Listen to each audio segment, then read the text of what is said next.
शुभ सकाळ मित्रांनो. तर आता आपण बघणार आहोत फ्रंट रेज एक्सरसाइज, जो की एक शोल्डरचा वर्कआउट आहे. इथे आपला मसल ट्रेन होतो इंटेरियर डेल्टॉइड.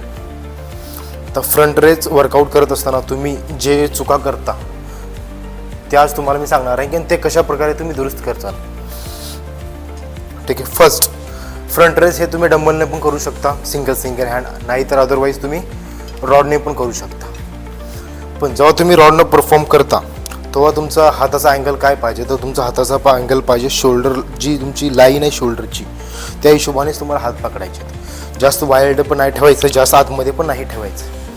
शोल्डरच्या हिशोबाने तुम्हाला तुमचे हात पकडून घ्यायचे.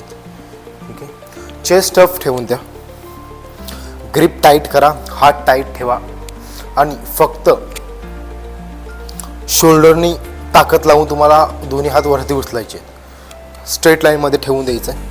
स्ट्रेट लाईनच्या थोडंसं वरती जाईल रॉड हा, जसं की आय लेवलला.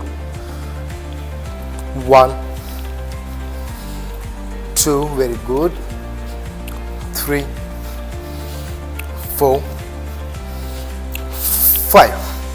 आता इथं तुम्ही काय मिस्टेक करता, फर्स्ट मिस्टेक करता तुम्ही की तुम्ही तुमच्या हाताचा अँगल व्यवस्थित ठेवत नाही. एकतर खूपच क्लोज ठेवता, नाही तर खूपच वाईड असतो. आणि त्याच्यापेक्षा मोठी जग अशी असते की तुम्ही जेव्हा वरती वेट पुश करता तेव्हा तर असं असतं की म्हणजे आय लेवलच्याही वरती जातं, पूर्ण वरती हात उचलता आणि बॉडी मुवमेंट पण खूप करता, म्हणजे जसं कमरतनं वेट खाली येताना बेंड होणं असं. तर इथे जसं जास्त हेवी वेट असेल तर बेंड होणं एक साहजिकची गोष्ट आहे. पण जर तुमचं वेट लाईट असेल तरीही तुम्ही बेंड करताय तर ते रॉंग आहे. त्यासाठी असं करा की जेव्हा तुम्ही फर्स्ट स्टार्टिंगचे 2 सेट घेताय किंवा 3 सेट घेताय ते असं लाईट वेटने घ्यायचं, म्हणजे असा वेट घ्यायचा ज्यामुळे तुमची बॉडी मुवमेंट नाही होणार. आणि एक लास्टवाला जो सेट घ्यायचा आहे, तिसरा का चौथा, ज्याच्यामध्ये असा वेट ठेवा की जे हेवी मारा थोडंसं, ज्याच्यामध्ये थोडीशी बॉडी मुवमेंट झाली तरी चालते. पण ट्राय करा की ॲटलिस्ट सपोर्ट घेऊन तरी तुम्ही बॉडी मुवमेंट न होऊ देता करचाल.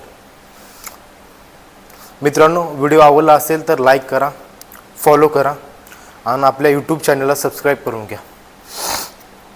भेटूया अशा नवीन इंटरेस्टिंग व्हिडिओमध्ये. जर तुम्हाला कुठल्या व्हिडिओबद्दल डाऊट असेल काय असेल तर प्लीज कमेंट करा.